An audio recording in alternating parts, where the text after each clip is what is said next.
আমাদের বাড়ির নবদ্বীপ মুখার্জি বাড়ির দুর্গা ঠাকুরের কাজ আজ থেকে শুরু হলো। আজকে রাখি পূর্ণিমার একটা শুভ দিন।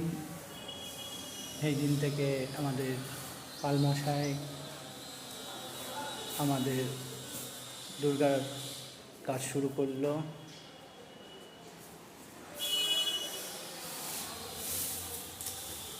এই যে দেখো, আমাদের সিংহ আর পশুর দিয়ে আমাদের পাটার কাজ শুরু হচ্ছে।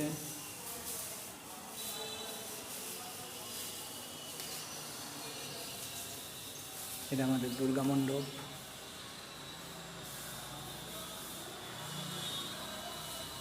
এই যে আজকে কাজ শুরু হলো দুর্গা ঠাকুর তৈরি হওয়ার। আজকে রাখি পূর্ণিমা বা ঝুলন পূর্ণিমা যাই বলুন, আজ থেকে আমাদের এই দুর্গা ঠাকুর তৈরির কাজ শুরু হলো। কেমন লাগলো জানিও।